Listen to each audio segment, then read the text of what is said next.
What's going on, interwebs? A little bit of housekeeping.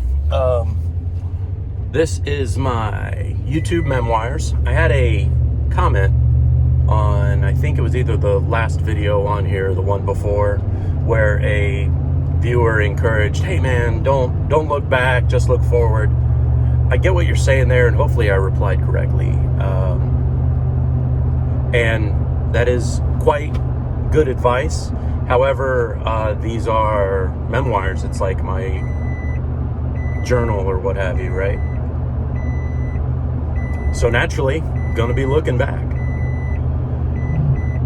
So my time when I quit YouTube to move over to the platform of VidMe, it was a newer platform, and I'm gonna call him out on this. Bison Hawk 1, a member of the sewing circle, was all hot and heavy to make the switch because at the time YouTube was really buckling down censorship wise, gun content, freedom minded content just was getting out of hand, it seemed to us. So VidMe as an alternate platform came up, and I made the switch. And I didn't go, I guess the best term for it is I ended up going semi-viral over there, to the point to where I had a couple of videos that hit it off.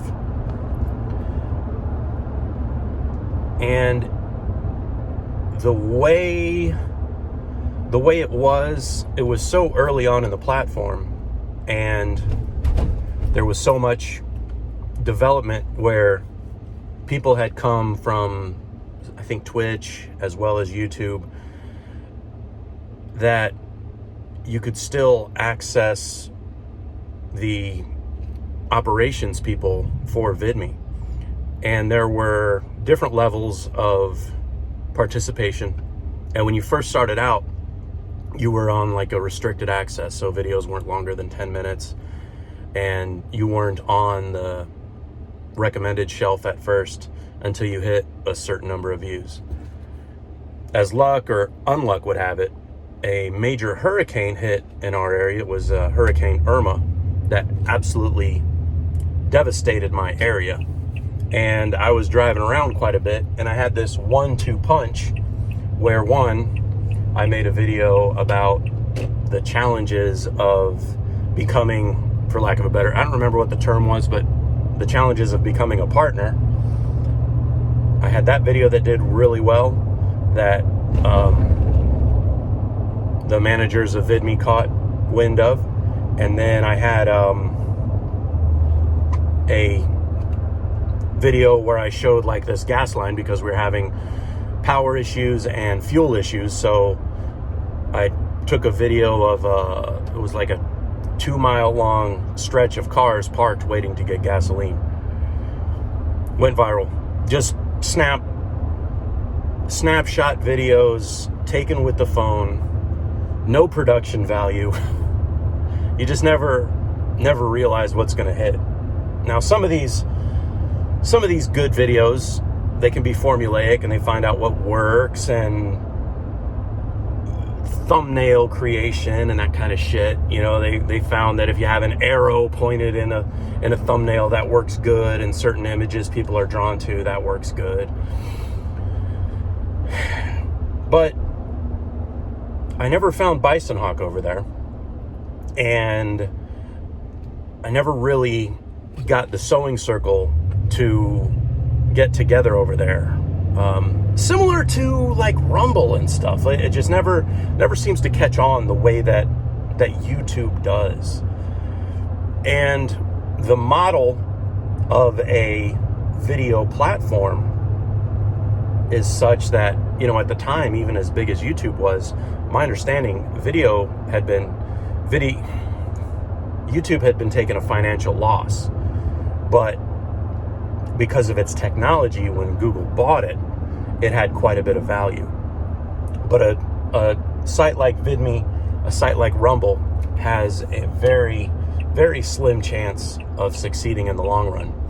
And so it was with VidMe. However, I made more money off VidMe than I ever did on YouTube. Partnered up, and it could have blossomed into something different, but it was an odd situation, and one that it didn't remind me of the early days of YouTube. When I came on originally on YouTube, I think YouTube was only 2 years old at the time. It was very different. And what we had there, I think, was necessary to duplicate into what can become more popular in the long run, right? But so when I was over at VidMe, none of the gun people really seemed to go over there. And, I wasn't quite good enough to be part of the Full 30 or whatever it was. I think, is the Full 30 a diet? But like very popular gun people, such as a Military Arms channel and Forgotten Weapons started a website directly, along with Patreon, started a website directly that allowed YouTube to kind of get through its slump. VidMe goes under. They've got to pay everybody out. And I think what had happened, they just simply ran out of their venture capital money before things could really get on and get its teeth. But I'm still in touch through X now that with some of the people that I was friends with on VidMe. And I miss them because they upped my cinematography game, something that I never brought over to YouTube. Once Sarge and I quit making videos together, my production value really decreased quite a bit by like 2/3, All right. So stay tuned. More videos to come. I mean, I think this is all going to be like the song that never ends, because as the videos are made and things are going on. But catch y'all later.